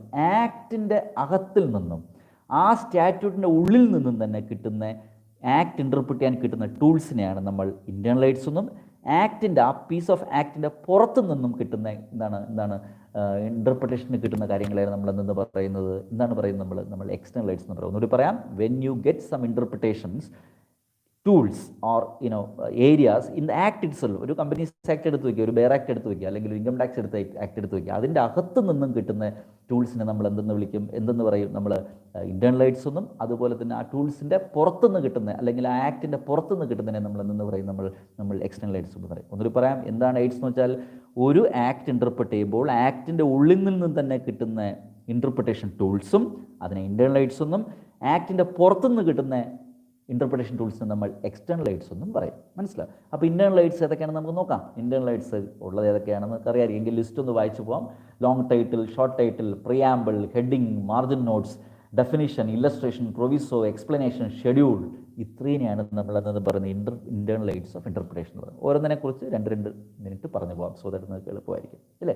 Long title and short title. ഒരു ആക്ടിൻ്റെ പേരിനെയാണ് നമ്മളെന്ന് പറയുന്നത് long title and short title. ഞാൻ സിമ്പിളായിട്ട് പറയും, LLP ആക്ട് 2008 ഇതാണ് ഷോർട്ട് ടൈറ്റിൽ. ലോങ് ടൈറ്റിൽ എന്താണ്? Limited liability partnership act 2008. ഈ കേൾക്കുന്ന എല്ലാവർക്കും അറിയാം, ഈ പറയുന്ന ബിലുസാർ പറഞ്ഞ നിയമം ഇന്ത്യയിലെ ലിമിറ്റഡ് ലയബിലിറ്റി പാർട്ട്ണർഷിപ്പിനെ നിയന്ത്രിക്കാനുണ്ടായതാണെന്ന് അറിയാലോ. എങ്ങനെ നിങ്ങൾക്ക് മനസ്സിലായി? ആ പേരിൽ തന്നെ മീനിങ് ഉണ്ട്. Repeat again, first internal aid is you have to read the title of the act. Short ടൈറ്റിലും വായിക്കണം, ലോങ് ടൈറ്റിലും വായിക്കണം. അതിൽ തന്നെ ഫോറിൻ എക്സ്ചേഞ്ച് മാനേജ്മെൻറ്റ് ആക്ട് 1999 എന്ന് വായിച്ചു കഴിഞ്ഞാൽ അത് സിനിമയെക്കുറിച്ചുള്ള ആക്റ്റാണോ? അല്ല. ആണോ? അല്ല. അത് വെജിറ്റബിൾസിനെ കുറിച്ചുള്ള ആക്റ്റാണോ? അല്ല. അത് ഏതിനെക്കുറിച്ചുള്ള ആക്റ്റാണ്? ഫോറിൻ എക്സ്ചേഞ്ച് ബന്ധപ്പെട്ട ആക്ട്. അപ്പോൾ ദാറ്റ് മീൻസ് ആക്ടിൻ്റെ പേര് തന്നെ ഒരു ഇൻറ്റേർണൽ എയ്ഡാണ്, അല്ലെങ്കിൽ ടൂളാണ് ഇൻ്റർപ്രിറ്റ് ചെയ്യുന്നത് അല്ലേ. അപ്പോൾ അത് കഴിഞ്ഞു. അടുത്തത് പ്രിയാമ്പിൾ. ഒരു ആക്ട് വായിച്ചു തുടങ്ങുമ്പോൾ നമ്മൾ എപ്പോഴും വായിച്ചു തുടങ്ങുന്ന ഒരു ഏരിയയാണ് preamble speaks about the objectives of that act അല്ലേ. കമ്പനീസ് ആക്ട് എന്താണ്? In order to consolidate the law relating to companies in India. ഇന്ത്യയിലെ കമ്പനീസ് ബന്ധപ്പെട്ട ലോയെ കുറിച്ചുള്ള എല്ലാ ലോയെയും കുറിച്ചുള്ള ഒരു കോമൺ ലോയാണ് ഈ പറയുന്ന കമ്പനിയെക്കുറിച്ചുള്ള കോമൺ ലോയാണ് കമ്പനീസ് ആക്ട്. അപ്പോൾ ഇനിയെങ്കിലും നിങ്ങൾ പഠിക്കുമ്പോൾ ഏതെങ്കിലും ഗൂഗിളിൽ ചുമ്മാ സെർച്ച് ചെയ്താൽ മതി, ഏത് ആക്ടിൻ്റെ പ്രിയാമ്പിൾ സെർച്ച് ചെയ്താലും കിട്ടും. അപ്പോൾ preamble is also a valid എന്താണ് internal aid of interpretation. Preamble speaks about the objectives of the act. ഒരു ആക്ടിൻ്റെ ഉദ്ദേശം എന്താണെന്ന് അറിയുന്നത് കുട്ടികളെ നിങ്ങൾ ആദ്യം എന്ത് ചെയ്താൽ മതി? ആദ്യം ആക്ടിൻ്റെ പ്രിയാമ്പിൾ വായിച്ച് നോക്കിയാൽ മതി അല്ലേ. ഒബ്ജക്റ്റീവ്. അടുത്തത് അവിടെ നോക്കാം, heading and title of chapter. നിങ്ങൾ ഇൻ്റർമീഡിയറ്റ് കുട്ടികളായതുകൊണ്ട് നിങ്ങൾ ആക്ട് നോക്കി പഠിക്കാറില്ല, നിങ്ങൾ ഇൻ്റർപ്രിട്ടേഷൻ ബുക്സും അല്ലേ, നിങ്ങളുടെ നോട്ട്ബുക്കും ഗൈഡും സ്റ്റാർ തരുന്ന നോട്ടൊക്കെ ആയിരിക്കും സാധാരണ പഠിക്കുന്നത്. എങ്കിൽ കുറച്ചുകൂടി വലുതായി ഫൈനലിൽ എത്തുമ്പോൾ നിങ്ങളൊരു കാര്യം പഠിക്കുക, ആക്ട് നോക്കി പഠിക്കും. ഇൻകം ടാക്സ് ആക്ട് നോക്കിയാലും കമ്പനീസ് ആക്ട് നോക്കിയാലും ഓരോ ഏരിയയും പ്രത്യേക ഹെഡിങ്ങിലും ടൈറ്റിലുമായിട്ട് തിരിച്ച് അക്കൗണ്ട്സ് ആൻഡ് ഓഡിറ്റ് അതിൻ്റെ അകത്ത് കാണും, കീ മാനേജറൽ പേഴ്സൺ അതിൻ്റെ അകത്ത് കാണും, ബോർഡ് ഓഫ് ഡയറക്ടേഴ്സ് അതിൻ്റെ അകത്ത് കാണും, ഡിവിഡൻറ്റ് അതിൻ്റെ അകത്ത് കാണും. അപ്പോൾ നോക്കിയാൽ അപ്പോൾ നോക്കിയെന്നുണ്ടെങ്കിൽ ഒരു സെക്ഷൻ പഠിക്കുമ്പോൾ ഒരു ഏരിയ മനസ്സിലാക്കുമ്പോൾ it's always better to read the title of that chapter. പഠിക്കുന്ന ചാപ്റ്റർ അല്ല, ആക്ടിൻ്റെ അകത്തുള്ള ചാപ്റ്റർ. അത് വായിച്ചു കഴിയുമ്പോൾ കുറച്ചുകൂടി ആ ഹെഡിങ്ങിൻ്റെ താഴെ, for example compromise arrangement and agreements എന്ന് എഴുതിയിരിക്കുന്ന ഹെഡിങ്ങിൻ്റെ താഴെയുള്ള എല്ലാ സെക്ഷൻസും മെർജർ ബന്ധപ്പെട്ടതായിരിക്കും. അക്കൗണ്ട്സ് ആൻഡ് ഓഡിറ്റേഴ്സ് എന്ന് പറയുന്ന ഹെഡിങ്ങിന് താഴെയുള്ള എല്ലാ കാര്യങ്ങളും ഓഡിറ്റ് ബന്ധപ്പെട്ടതായിരിക്കും അല്ലേ. അപ്പോൾ അങ്ങനെ ഹെഡിങ് വായിച്ച് ചെയ്യുന്നുണ്ടെങ്കിൽ നമുക്ക് കുറച്ചുകൂടി കാര്യങ്ങൾ എളുപ്പത്തിൽ മനസ്സിലാക്കാൻ പറ്റുന്നതാണ് അതുകൊണ്ട് ഉദ്ദേശിക്കുന്നത്.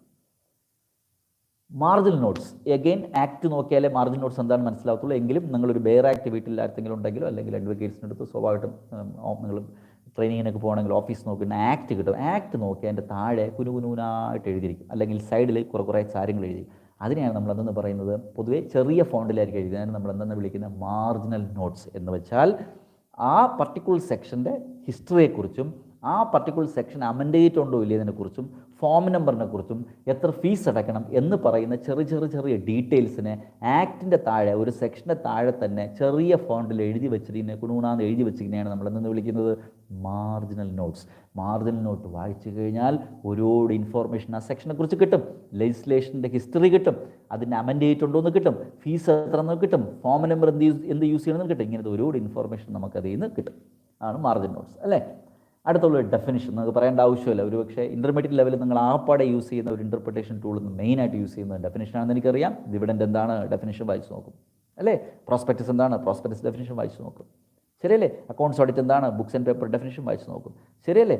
ഓരോ ക്യാപിറ്റൽ എന്താണ്, ക്യാപിറ്റൽ ഡെഫിനിഷൻ വായിച്ച് നോക്കും. ചാർജ് എന്താണ്, ചാർജ് ഡെഫിനിഷൻ വായിച്ച് നോക്കും. അപ്പോൾ നിങ്ങൾക്കറിയാം നിങ്ങളുടെ ആക്ടിൻ്റെ കീഴിൽ തന്നെ ആക്ടിൽ തന്നെ നല്ലൊരു ഇൻ്റർപ്രിട്ടേഷൻ ടൂൾ കയ്യിലിരിപ്പുണ്ട്. അതിനെയാണ് നമ്മൾ ഡെഫിനിഷൻ എന്ന് പറയുന്നത്. വാക്കുകളുടെ മീനിങ് എന്താണെന്ന് മനസ്സിലാക്കാനാണ് നമ്മൾ എന്ത് യൂസ് ചെയ്യുന്നത്, ഡെഫിനിഷൻ യൂസ് ചെയ്യുന്നത് അല്ലേ. അപ്പോൾ അത് അത് നിങ്ങൾ നോക്കുന്നു. പിന്നെ വരുന്നത് എന്താണെന്ന് നോക്കാം. പിന്നെ ഇല്ലസ്ട്രേഷൻ അല്ലേ. കമ്പനീസ് ആക്ടിൽ നോക്കിയാൽ അറിയാൻ പറ്റും വളരെ അപൂർവം സ്ഥലങ്ങളിലാണ് ഇൻ്റർപ്രിട്ടേഷൻ ഉള്ളത് എങ്കിൽ പോലും ഫോർ എക്സാമ്പിൾ എന്താണ് ലിക്വിഡേഷൻ സ്ഥലത്ത് എങ്ങനെയാണ് ഓവർ റൈഡിങ് പ്രിഫറൻഷ്യൽ പേയ്മെൻറ്റ്സിനെ സെറ്റിൽ ചെയ്യണമെന്ന് പറഞ്ഞു. ഒന്നുകൂടി പറയാം. ലിക്വിഡേഷൻ സ്ഥലത്ത് സെക്ഷൻ 26, 327 സ്ഥലങ്ങളിൽ കമ്പനീസ് ആക്ട് നോക്കിയെന്നുണ്ടെങ്കിൽ ആക്ടിൻ്റെ അകത്ത് തന്നെ ഇല്ലസ്ട്രേഷൻ ചെയ്തിട്ടുണ്ട്. അതുപോലെ ഹോൾഡിംഗ് കമ്പനി, സബ്സിഡറി കമ്പനി ആക്ടിൻ്റെ അകത്ത് തന്നെ ചിലപ്പോൾ എന്തുണ്ടാവും, ഇല്ലസ്ട്രേഷൻ ഉണ്ട്. അപ്പോൾ എന്തിനാണ് ഇല്ലസ്ട്രേഷൻ യൂസ് ചെയ്യുന്നത്? കോംപ്ലിക്കേറ്റഡ് ആയിട്ടുള്ള നിയമം ജനങ്ങളിൽ പെട്ടെന്ന് എത്തിക്കാനായിട്ട് ആക്ടിൽ യൂസ് ചെയ്യുന്നതിനാണ് നമ്മൾ എന്തെന്ന് പറയുന്നത്, ഇല്ലസ്ട്രേഷൻ എന്ന് പറയുന്നത്. അതുകൊണ്ട് illustration is also one of the internal AIDS of interpretation which you get from the inside the act.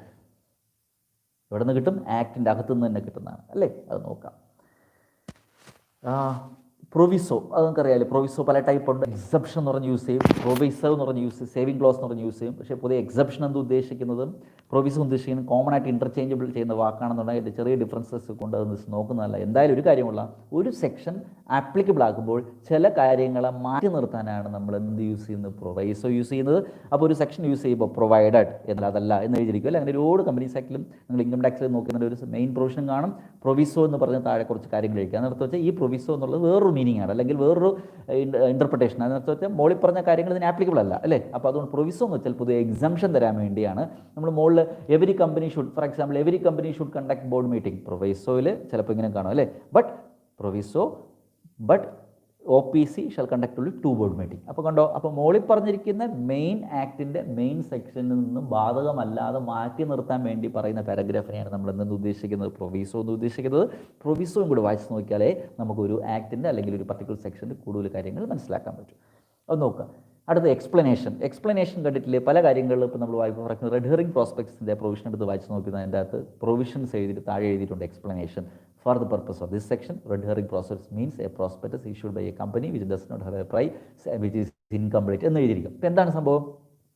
Explanation കൊണ്ട് ഉദ്ദേശിക്കുന്നത് ഒരു പർട്ടിക്കുലർ വാക്കിൻ്റെ മീനിങ് വ്യക്തമായിട്ട് എന്താണെന്ന് മനസ്സിലാക്കി തരലാണ് അല്ലേ. അപ്പോൾ നമ്മളൊരു അല്ലെങ്കിൽ റെഡ് ഹെറിംഗ് പ്രോസ്പെക്ടസ് വായിച്ച് നമുക്ക് എന്താണെന്ന് അറിയാൻ പറ്റുമോ? സ്വെറ്റ് ഇക്വിറ്റി ഷെയർസ്, അതിന് എക്സ്പ്ലനേഷൻ എഴുതിയിട്ടുണ്ട് എന്താണ് സ്വെറ്റ് ഇക്വിറ്റി ഷെയർസ്. അപ്പോൾ ഞാൻ എന്താ പറയുന്നത് വെച്ചാൽ ഒരു സെക്ഷൻ്റെ കീഴിൽ ഒരു പർട്ടിക്കുലർ ടേമിനെ എക്സ്പ്ലെയിൻ ചെയ്ത് പോകുന്നതിനെയാണ് നമ്മൾ എന്തെന്ന് പറയുന്നത്, എക്സ്പ്ലനേഷൻ എന്ന് പറയുന്നത്. That is also a very important interpretation tool. മനസ്സിലായോ? ഇപ്പോൾ നിങ്ങൾക്കൊരു ഡൗട്ട് തോന്നും, സാർ ഇത് തന്നെയാണല്ലോ ഡെഫിനിഷനിലും പറഞ്ഞത്. സാർ പറഞ്ഞില്ലേ ഡെഫിനിഷനിൽ മീനിങ് മനസ്സിലാക്കാനാണ്, ഒരു ടേമിൻ്റെ മീനിങ് മനസ്സിലാക്കാനാണ് ഡെഫിനിഷൻ. അപ്പോൾ ആ ഡെഫിനിഷനും ഒരു ആക്ടിൽ ഡെഫിനിഷനും കാണും, എക്സ്പ്ലനേഷനും കാണും. അപ്പോൾ ഇത് തമ്മിൽ എന്താ വ്യത്യാസം? Definition is applicable to whole act. Capital എന്ന വാക്കിന് ഡെഫിനിഷനുണ്ട്, ബുക്ക് ആൻഡ് പേപ്പർ ഡെഫിനിഷനുണ്ട്, കമ്പനി സെക്രട്ടറി ഡെഫിനിഷനുണ്ട്, അല്ലെങ്കിൽ ചാർട്ടേഡ് അക്കൗണ്ട് ഡെഫിനിഷനുണ്ട്. അതിനർത്ഥം ആ definition is applicable to whole act. എക്സ്പ്ലനേഷൻ്റെ പ്രത്യേകം എന്താണ്? എക്സ്പ്ലനേഷൻ ഒരു സെക്ഷൻ്റെ അകത്ത് ഒരു കാര്യങ്ങൾ പറഞ്ഞിട്ട് explanation for the purpose of this section the term എന്നാണ് എഴുതിക്കുന്നത്. എന്ന് വെച്ചാൽ എക്സ്പ്ലനേഷനിൽ കിടക്കുന്ന വേർഡിൻ്റെ മീനിങ്, ടേമിൻ്റെ മീനിങ് ആ സെക്ഷന് വേണ്ടി മാത്രമേ ഇൻ്റർപ്രിറ്റ് ചെയ്യാൻ പാടുള്ളൂ. ഡെഫിനിഷൻ ആ വാക്ക് കമ്പനീസ് ആക്ട് മുഴുവനും അതാണ് മീനിങ്. പറഞ്ഞാൽ മനസ്സിലായോ? Definition is applicable to the whole act, but explanation is applicable only for that particular section to interpret. മനസ്സിലായോ? അപ്പോൾ അത് നോക്കണം. ഏകദേശം കുറേ പറഞ്ഞു സാറിന്. ഷെഡ്യൂൾസ് ഉണ്ട് അല്ലേ, ഒരുപക്ഷെ എന്താണ് ഫീസിൻ്റെ കാര്യങ്ങൾ, പെനാൽറ്റി എത്ര, ഫീസ്, അതുപോലെ തന്നെ rate of interest, slab, depreciation നിങ്ങളുടെ കേസിൽ അല്ലെ, ഇങ്ങനത്തെ നിങ്ങളുടെ കേസിന് ഉദ്ദേശിക്കുന്ന അക്കൗണ്ടൻസി ചെയ്യുമ്പോൾ ഡിപ്രിസിയേഷൻ, അതുപോലെ തന്നെ ബാലൻസ് ഷീറ്റിൻ്റെ ഫോർമാറ്റ്. അപ്പോൾ പൊതുവെ ഫോർമാറ്റുകൾ, ഫീസിൻ്റെ ഷെഡ്യൂള്, അതേപോലെ തന്നെ റേറ്റ് ഓഫ് ഇൻട്രസ്റ്റ്, അതേപോലെ തന്നെ എന്താണ് പെർസെൻറ്റേജ്, ഇതൊക്കെ പൊതുവെ കമ്പനി അല്ലെങ്കിൽ ആക്ടിൽ പാർക്ക് ചെയ്യുന്ന ഒരു ഏരിയയാണ് നമ്മൾ ഷെഡ്യൂൾ എന്ന് പറയുന്നത്.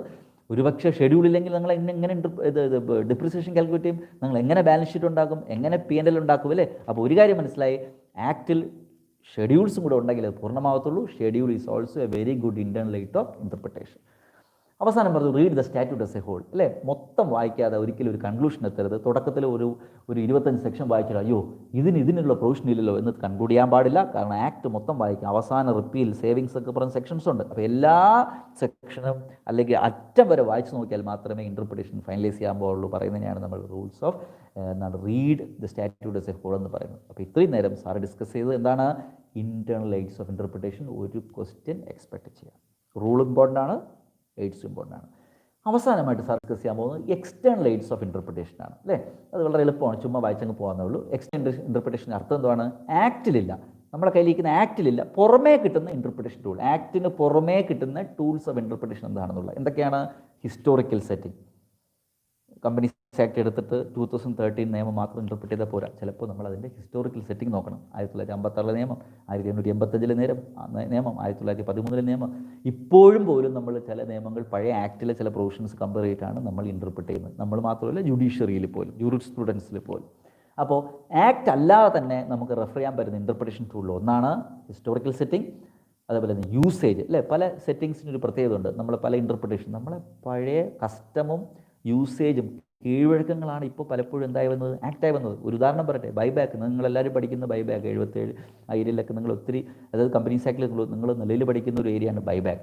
ഈ ബൈബാക്ക് എന്ന് പറയുന്നത്, ബൈബാക്ക് കമ്പനീസ് ആക്ടിൽ കൊണ്ടുവരുന്നത് കമ്പനീസ് അമെൻമെൻറ്റ് ആക്ട് 1999 31/10/1998, 31/10 1998 റിട്രോസ്പെക്റ്റ് എഫക്റ്റ് വെച്ചിട്ട് കമ്പനീസ് അമെൻമെൻറ്റ് ആക്ട് 1999 കൊണ്ടുവരുന്നത്.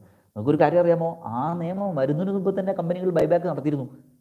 അപ്പോൾ അന്നുണ്ടായിരുന്ന കീഴ്വഴക്കങ്ങൾ, അന്നുണ്ടായിരുന്ന യൂസേജ്, അന്നുണ്ടായിരുന്ന കസ്റ്റമാണ് പിന്നീട് കാലത്ത് എന്തായി മാറിയത്, ആക്റ്റായി മാറിയത്. അർത്ഥം interpretation of this particular law. ഒരു പർട്ടിക്കുലർ ആക്റ്റോ പർട്ടിക്കുലർ പ്രൊവിഷനോ ഇൻ്റർപ്രിറ്റ് ചെയ്യാനായിട്ട് ചിലപ്പോൾ യൂസേജ് വരെ നമുക്ക് എന്ത് ചെയ്യാൻ പറ്റും. പഴയ പഴമൊഴികൾ, പഴയ ആൾക്കാർ യൂസ് ചെയ്യുന്ന കീഴ്വഴക്കങ്ങൾ, പഴയ കമ്പനീസ് യൂസ് ചെയ്യുന്ന കൺവെൻഷൻസ് പോലും നമുക്ക് എയ്ഡ്സ് ആയിട്ട്, അതായത് ടൂൾസായിട്ട് നമ്മൾ യൂസ് ചെയ്യാം അല്ലേ. പിന്നെ ഉള്ള ഏർലിയർ ആക്ട്, ഓൾറെഡി ഞാൻ പറഞ്ഞു. ഒരു ആക്ട് റിപ്പീൽ ചെയ്ത് പുതിയ നിയമം ഉണ്ടാകും. ഒരുപക്ഷെ ഫെമ എന്ന നിയമം നിങ്ങൾ ഫൈനലിൽ പഠിക്കും. ഫോറിൻ എക്സ്ചേഞ്ച് മാനേജ്മെൻറ്റ് ആക്ട് പഠിപ്പിക്കുന്ന എല്ലാ സാറുമാരും ആദ്യം ഒരു ലൈൻ ഫെറയെക്കുറിച്ച് പറയും. ഫോറിൻ എക്സ്ചേഞ്ച് റെഗുലേഷൻ ആക്ട്, പഴയ നിയമം. അതുപോലെ കമ്പനീസ് ആക്ട് 2013 ഡിസ്കസ് ചെയ്യുന്ന എല്ലാ സാറുമാരും 1956 നിയമത്തിനെക്കുറിച്ച് 2 പേര് പറയും. അതിനർത്ഥം ഒരു പുതിയ നിയമം ഇൻ്റർപ്രിറ്റ് ചെയ്യുമ്പോൾ എപ്പോഴും അതിൻ്റെ പഴയ നിയമത്തിനെക്കുറിച്ചും കൂടെ നമ്മൾ കുറച്ച് ഇൻ്റർപ്രിറ്റ് ചെയ്യുന്നത് നല്ലതാണ്.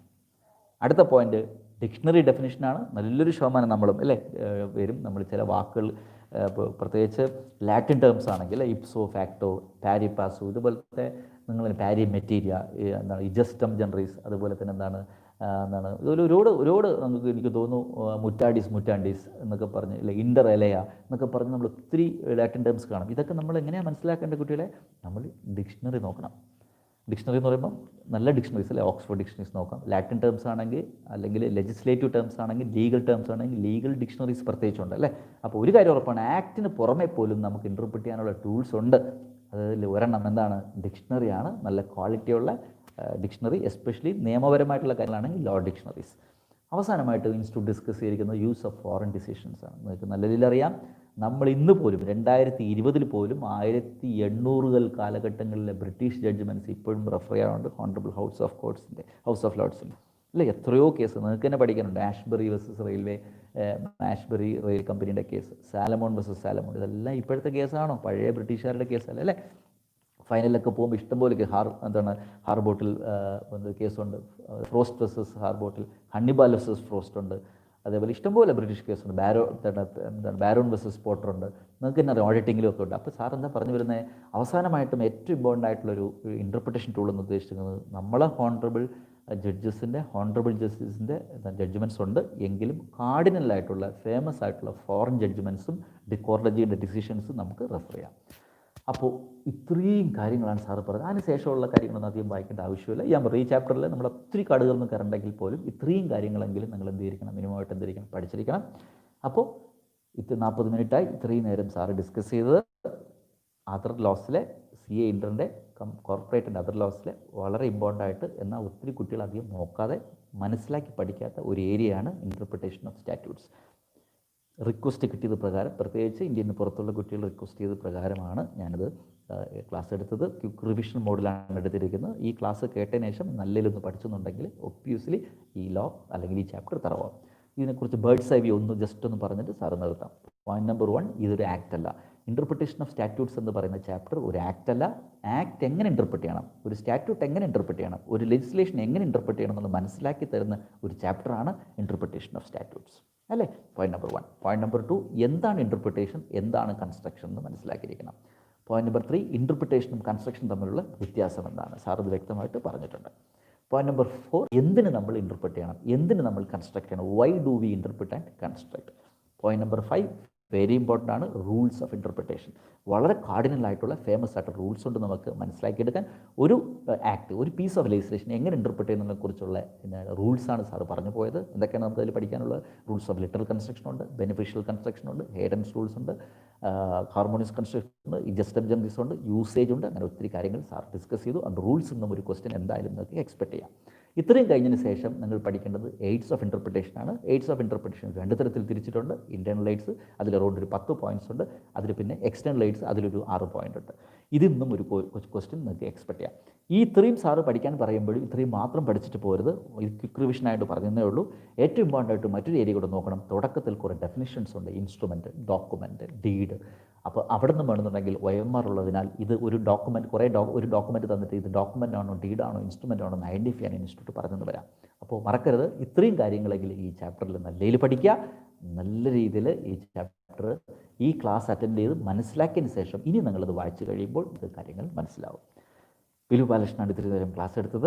മറ്റൊരു ചാപ്റ്റർ നിങ്ങൾ റിക്വസ്റ്റ് ചെയ്ത വേറൊരു ചാപ്റ്റർ ഉണ്ട്, ഷെയർ ക്യാപിറ്റൽ ആൻഡ് ഡിബഞ്ചർ. അത് ഉടനെ തന്നെ ഉണ്ടാവും, അതിൻ്റെ ക്ലാസ് ഉണ്ടാവും. ഇത് കുറച്ചുകൂടി ഇമ്പോർട്ടൻറ്റും അതുമാത്രമല്ല കുട്ടികളെ തീരെ പഠിക്കാത്തതും ബേസിക്സ് അത്രത്തോളം മനസ്സിലാക്കാത്ത ഒരു ചാപ്റ്ററാണെന്ന് എനിക്ക് തോന്നി. അതുമാത്രം ഇത് ഫൈനലിലുണ്ട്. ഞാൻ പറഞ്ഞു CA ഫൈനലുണ്ടായിരുന്ന സിലബസ് ഈ ചാപ്റ്ററായിരുന്നു. അതിപ്പോൾ ഇൻ്റർമീഡിയറ്റിൽ കൊണ്ടുവന്നതുകൊണ്ട് തന്നെ ഇതായിരിക്കണം ഞാൻ ഇമ്മീഡിയറ്റ് ആയിട്ട് എടുക്കേണ്ടതെന്ന് എനിക്ക് തോന്നി.